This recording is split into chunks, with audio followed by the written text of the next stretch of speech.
Hello, everyone, and welcome to today's webinar, 4 Ways Change Management Can Deliver Wins to Your Organization. Now I'd like to introduce your presenter today, Christy Fath from NeoSystems. Christy?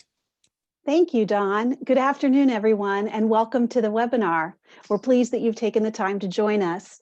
So today what we're going to talk about is, for over 17 years, NeoSystems has been doing implementations of software. And during that time, we've learned a lot of things that work well on an implementation, and we've also learned from some missteps.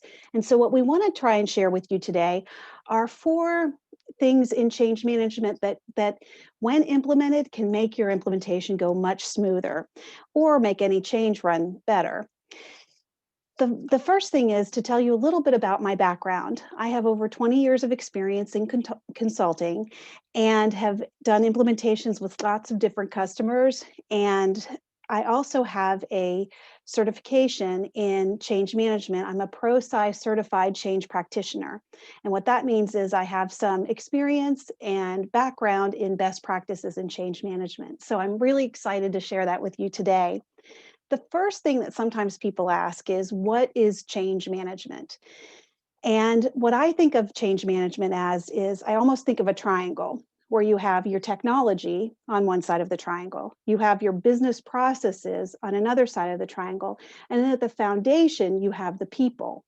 And what change management does is, change management is a methodical approach to adjusting business processes and technology while bringing the people through the transition. So let's dive in and start to learn about 4 things that, if you implement these, will make your implementation run much more smoothly.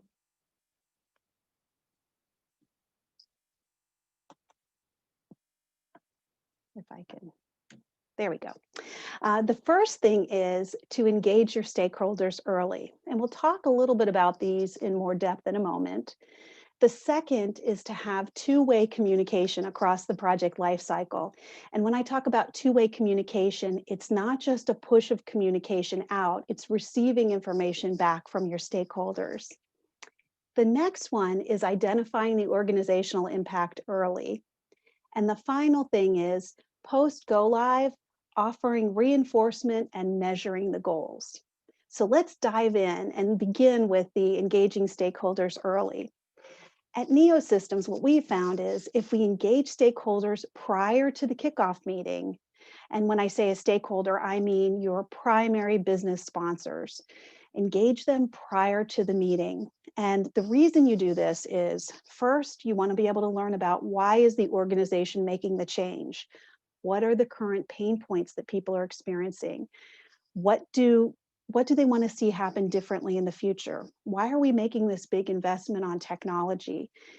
And that becomes your business case that you can then share with the team of why you're making the change. The second thing that we want to talk about is, what are the goals and intended outcomes for this new implementation? Is it that we want to reduce the time to the accounting close from 2 weeks to 7 days? Do we want to streamline automation so people can get their purchase orders approved more quickly? What is the reason that we're changing, and what is the measurable impact that we hope to have after we go live? So when we set that goal up at the very front, that becomes almost the compass or the guiding point that's going to direct us to the final end goal. The other thing is, what are we hoping to make better? Is it that we're hoping to improve automation? If we can identify all of those goals, it will help us guide the project. So what's interesting is, ProSize, as I said, I'm a ProSize certified practitioner, but they conduct a research study.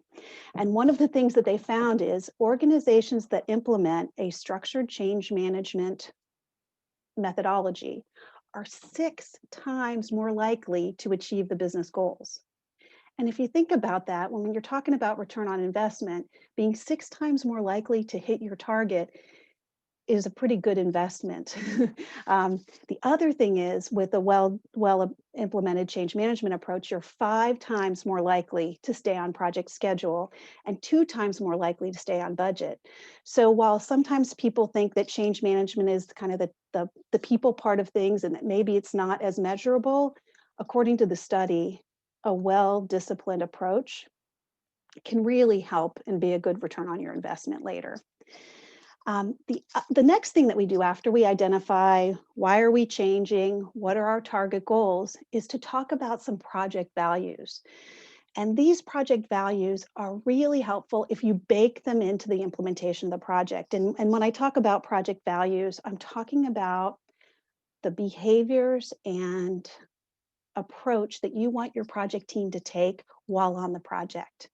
So when I talk about the project team, that's the core team of people who are meeting, driving the project forward, making key decisions. So when you set the values for that project team, it drives the behavior and it drives accountability. And what I have found in my career is if you notify people and let them know what you're looking for, you are way more likely to achieve it. And most people, if they know what their goals are, they continue to work toward them. It's a communication, but it's also an expectation setting up front. So what we recommend that you do is you meet with the project, meet with the core stakeholders, determine what those goals are. And they can be something like a question that you have, what can I do to get more results? Being open to blind spots is one thing one of our clients had. Thinking drives behaviors. Consider the alternatives. Be open to solutions. One client had a value of being present. So that way, when the project team was meeting, they were focused on the meeting at hand. They weren't responding to emails. They weren't doing other things. They were really 100% present. And what they found was they were able to make decisions more quickly and not waver as much on decisions because people weren't distracted in the meeting. So setting those goals up front and then reinforcing them across the project is really critical. On several projects, we've had clients who we have the core behaviors, we roll them out to the project team, and then before every single meeting, we have the agenda of what the meeting is, and then we have the reminder of what those behaviors are. At some clients, they actually put them up on the wall as posters to remind people as they're walking around, we are open to the changes that are coming, and we want to question the way that we're doing things. The other thing about that is it holds people accountable in meetings where people can say, hey, you're talking about the way that we've done things before. Remember our value of questioning how we do everything. And that also helped drive those change behaviors. The final thing that we want to do up front with the stakeholders is talk about the roles and responsibilities on the project. And in particular with the stakeholder. In the change management study, they found that sometimes the primary business owner wasn't totally familiar with what their role could be to impact change. And so up front, it's engaging the stakeholders, engaging that business owner to know that they play a critical role in influencing the change across their organization, that there are times that they need to work directly with the core team. There are times that they need to send targeted messages. There are open houses that they need to have. So what we do is we help set up that structure to ensure that the primary stakeholder is well aware of their role and that they can help drive the change in the organization. So then we have the kickoff meeting, we share all these values, we share the direction that we're going, and we reinforce it across the life of the project. So now let's take a look at the next part of the project, which is engaging change agents. So when we're meeting with the primary stakeholder, we talk a lot about picking the right team. And whenever you're about to do a change, of course, you want to have the people who are the business experts, the people who are technically savvy, the people who are very knowledgeable about how you do things today. So that way they can influence how you're doing things tomorrow. And sometimes your subject matter experts are great influencers and are knowledgeable and can really bring the team along. And in other cases, that expert might not be the best leader to lead a team, or they might not be the best influencer. And one of the things that we provide to our clients is offering training for those change agents. And part of it is training them in the values, but the other part is coaching them on how to lead a team. Because sometimes your subject matter expert is a good leader, and sometimes your subject matter expert might need a little bit of help with that. And And what we have found is if you train them on the behaviors you'd like to see, and you give them some coaching and support across the project lifecycle, then they really can become very influential change agents across the project. So it's not only picking the right team, but it's making sure that they have the behaviors to then cascade the impact outside of the project team and out to the broader organization. And the really interesting thing that we have found is sometimes it can be a really wonderful opportunity for someone who is an expert and just needs a little help growing their career. It can actually be a path to promotion. It can be a path to growing their skills and abilities. So it's also a part of your overall HR goal, depending. After we've gotten our stakeholders and our core team up and ready to go, the next thing that some companies want to work on is their communication. And what we have found is a lot of times companies are really, really good about cascading messages out and pushing information out. What we've found is two-way communication leads to an even better outcome on your project. And when I talk about two-way communication, it's not just sending information out that we're getting ready to implement this and achieve these goals, but we also want to hear back from the team of what are some of your pain points? What part of your AP process is challenging today? Is it following up on emails for approvals and maybe going to an automated solution? Is it what are the pain points that the team is experiencing that we can really help with when we go to implement the new solution? I don't know if you've ever been on a project and you've gotten to testing, and sometimes there's, for example, a report. One of the projects, the team was sharing reports with project managers, and the project manager said, "Oh, I wish you had included the inception date because then that helps me track costs." And it would have been great had that project manager or one of the project manager leads been involved early on. So one of the things that we like to plan for is to plan for having that two-way communication with the business areas and with the core project team to make sure that we're making those right decisions up front. And when we look at the cost savings that I talked about earlier, if you can identify those things up front, you're reducing the amount of rework later. The next thing that we talk about in our project communication is getting the message out in a lot of different ways, and that's based on research. So in the ProSize study, they asked leaders what they would do differently. And the first one was more communication. The next one was having a communication strategy that had the right messages going to the right people. The third was communicating earlier instead of right before go live, letting people know the change was coming in advance. The fourth was having more attention to senior leadership and making sure that it was cascaded across different business units and not just in a silo. And the final thing was having more people dedicated to working on communication. So if you can see, of these things, 5 of them were related to communicating and communicating better. So that's what we've incorporated in our strategy at NeoSystems. The first thing that we look at is we look at communicating the vision. Remember earlier, we met with the stakeholders, talked about why are we changing, what's in it for the business, what are we hoping to accomplish? Maybe we're changing systems because our company is growing rapidly and we need to be able to support greater growth, so we're getting a more robust system. When people understand what's being done for the business, that's fantastic. They get on board, they understand this is the direction of the company, and then they look for any opportunity that they can to support that. The one area that I think a lot of companies could improve on is communicating the impact to the employee.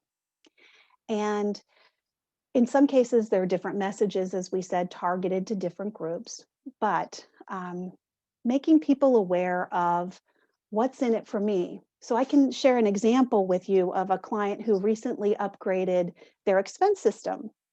And they were going from, it was kind of like a SharePoint / Excel-based system, and it was a little manual, and they're going to an automated tool.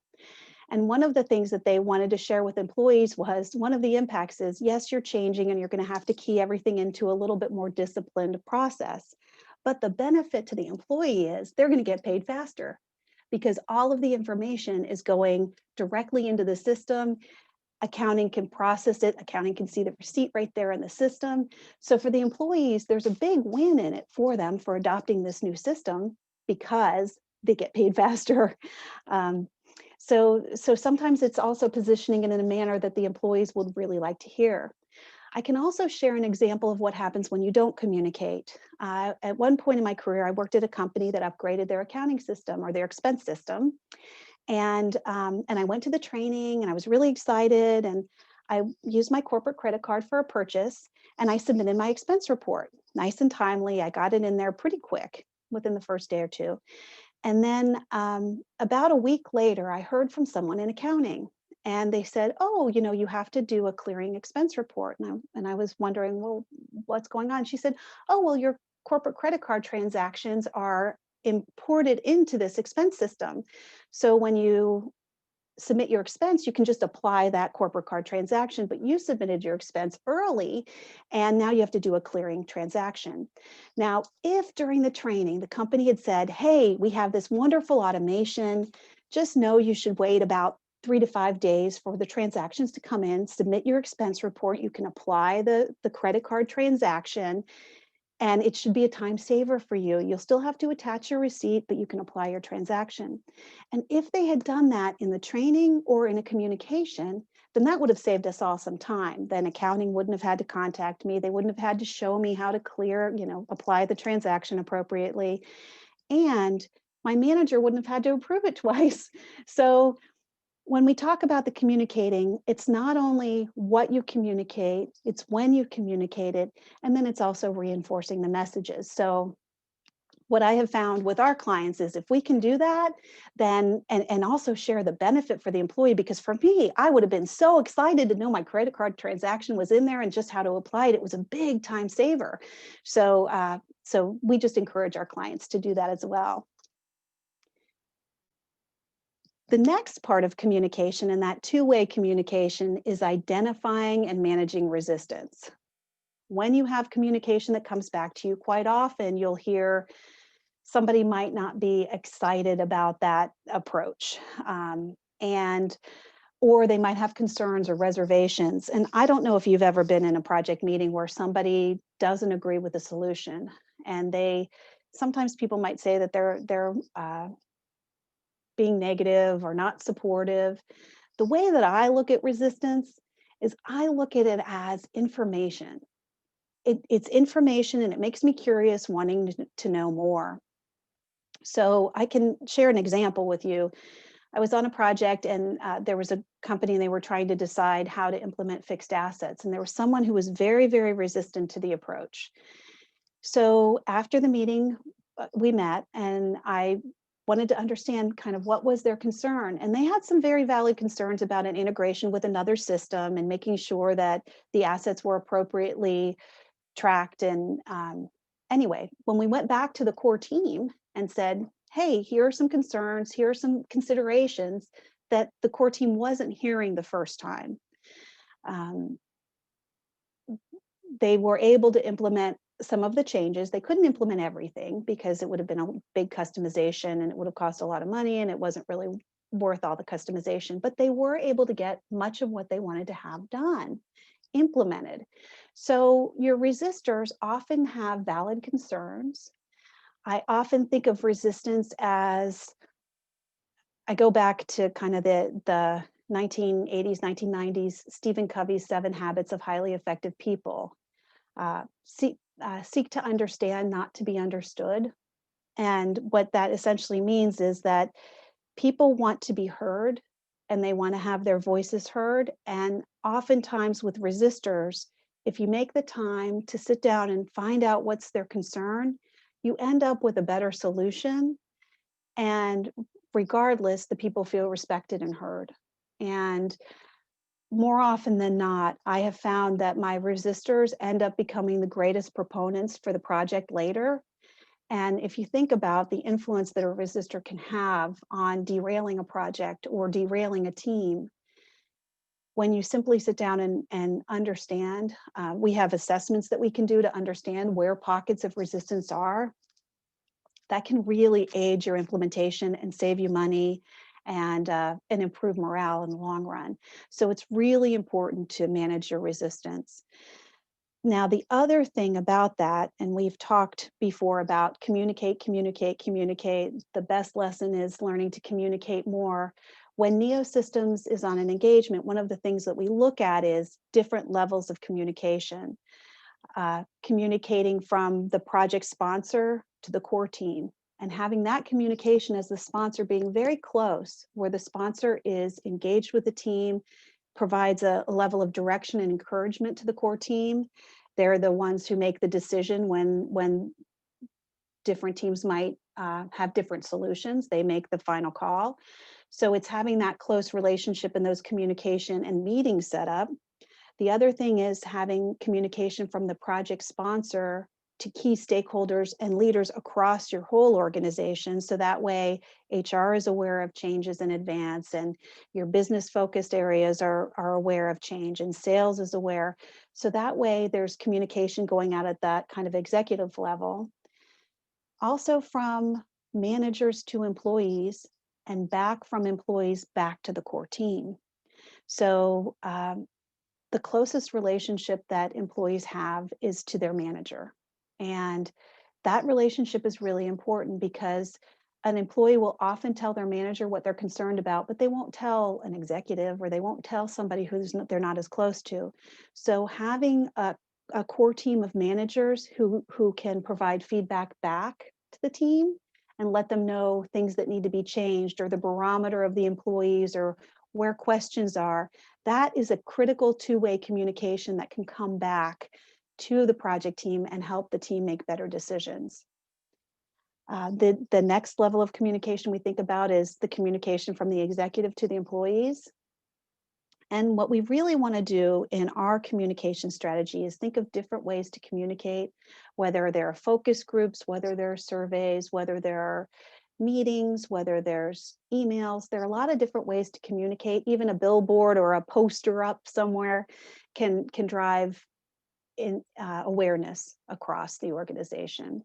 So so we like to think of things differently, and it really depends on your organization, your client, your culture, the way that would be set up. But I think it's important to think of things on those different levels when you're coming up with a plan, in order to be able to make sure you're targeting people appropriately. So now the next thing that NeoSystems does, and that I think sometimes organizations think about from a step-by-step process, but they don't always think about globally, and that's identifying organizational impacts. So the first thing that we can think about is the process flow. At NeoSystems, we actually have an entire team that's dedicated to business process automation. We have Lean Six Sigma experts who will come in and work with you to design the new process. And they also offer one of the biggest services is our business process automation. So we can automate an accounts payable process, or automate invoice approval process, which saves people from emails and tracking things down. But what we have found is, when we get in there at the same time as a system implementation, we're able to maximize the return on the system and also improve business processes by cutting time and streamlining processes. Because a lot of times, if an organization has been around for a while, people do things a certain way because of limitations in a system, or because that's the way we've always done it, or because everything has to go through Nancy in accounting or whatever. But what we can do is we can help you streamline and improve your processes, and a change is a great time to do that, because then not only are you training people on the system, but you're training them on the associated processes that go along with that system. So that's kind of from a business process perspective of how do we get an invoice approved, or how do we get a new project added into the system, or things such as that. The other part of organizational impacts is really your talent pool and managing things that would ripple out from this change. So it might be something like, due to the new system, there may need to be changes in headcount. Maybe there's a drive of efficiency and automation, and that might impact overall HR strategy. Now that's something that you would want to work with the HR team on, and we would want to work with them on the back end to see where can we position people. The other thing might be the team is growing dramatically and we need to prepare for a huge growth and influx. So who can we slate and position in future positions of leadership to help grow the team and bring new people on board? So it's really important to think of your overall corporate strategy based on those goals that were set at the very beginning of the project, to make sure that all parts of the organization are ready, prepared, and primed for the change. And some of that's training, some of that's education, some of that's awareness, but the other part of it is some of it's just really good HR planning. So we like to liaise with those teams as well to make sure that they get the support that they need prior to go live. Whoops. Sorry, hold on. My apologies, I jumped too far forward. Now, step 4, the final step is something that some organizations do really well, but that if all the steps aren't included, it can be a real challenge. And that's post go live reinforcement. So the first is training. And oftentimes everybody wants to do training before go live. They want to send a go live communication. They want to offer training, which is fantastic. But training is not just a point in time. It's not just giving, having users go to a class. It's also providing them with some reinforcement and some post go live support. So what we recommend with a lot of our clients is having a kind of a call center or a support desk, or even having kind of a core team of knowledgeable users that are available for the team. So when we do an implementation, particularly a software implementation, we are training the core team along the entire life cycle. So from the time that they're in design sessions, actually before design sessions, through to when they're doing testing, they are becoming the subject matter experts. So that way, when NeoSystems as the implementer leaves the engagement, the client is able to manage their system and know how their system works. So we leverage those experts on the team, because then they become the owners of the system. They become the experts, and they become the person who can be the side-by-side coach if somebody needs additional support. So we offer training. We offer that kind of immediate support for those who are closest to the system. The other thing that we do is we like to provide reinforcement for end users, that's something that they can access on demand. So it could be a quick 3 to 5 minute video on how do I correct my expense report, or it could be a job aid that's step-by-step procedures of how to do something. Everyone learns different. Everyone, different companies and different types of implementations require different interventions regarding training. But we like to provide a variety of things. The other thing that we always like to do is to make sure that something is available for when new employees join your organization. So that way they can be ramped up on how you run things in your organization. So that's something that's really important to always remember the new hires. After the training, the next thing that's really important is reinforcement. And reinforcement is an area where oftentimes companies forget about. And this is reinforcement from the managers, it's reinforcement from the core team, it's helping those who might be struggling, who might be, might not have adopted the system as quickly, or might have a challenge learning a little bit. So it's giving them support. But the other kind of reinforcement that's so often forgotten is the positive reinforcement. And it's recognizing people who are meeting those goals that you set way back at the beginning of the project. So I have an example of a client who implemented one of our business process automation, and in their process, they automated their accounts, their purchase order process, and where a requester would submit a requisition, and they would say, okay, I want to buy 10 computers at $1,000 each. Well, if the buyer was able to find those same computers for $800 each, it saved the company money. Well, because of our business process automation, they could measure the impact that the buyer had. So at the end of the month, they could run a report saying how much money did the buyer save the company? And then they could recognize and reward the buyer for finding a better deal for the company. So that really reinforced not only using the business process automation process, but it showed the impact that a buyer can have to the company when you're buying a lot of equipment. And the buyer felt really good about it. The organization felt really good about it. And it was doing the right thing for the business and providing recognition for those results. The last thing that sometimes some organizations do, some don't, but it's really gathering success metrics against what you set up at the very beginning. If you recall, when we first met with the stakeholders, we talked about what are the project goals? What are you hoping to achieve from this? And then it's measuring it. So maybe the first month after go live, the client was able to go from a 14-day close to a 10-day close. And within the first quarter, they were able to get down to their 7-day close goal. So it's going back and saying, did we achieve the goals that we wanted to? Did we perform better? Did we perform worse? But it's also taking that look back of what was the success from this implementation? And were there things we picked up? Were there things that we didn't?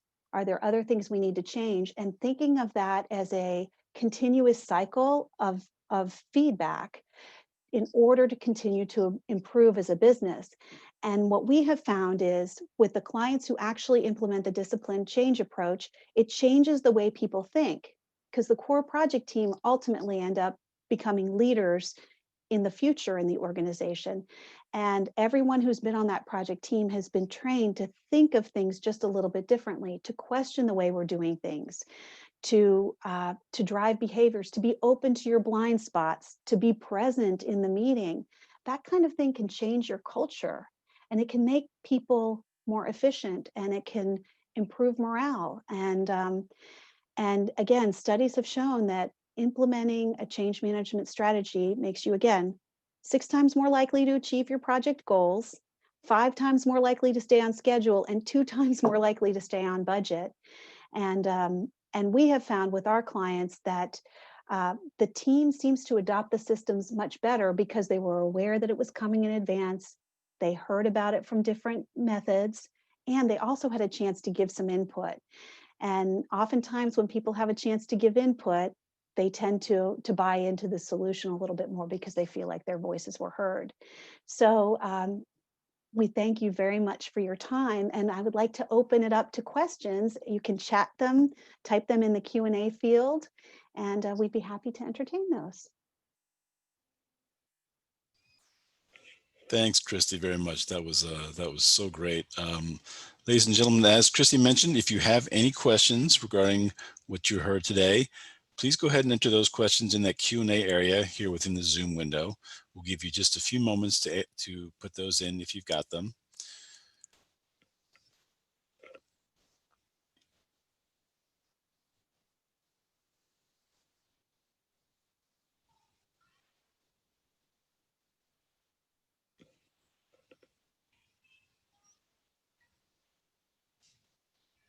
Okay, I'm seeing no questions, Christy. I guess you answered all their questions within your presentation, so great job. So again, thank you all very much for attending today's session. Christy has just moved the presentation forward. If you have any questions, you can certainly reach out to her. Her email address is there. The NeoSystems website address is also there. So again, Christy, thank you very much. That was such a great presentation. Thank you.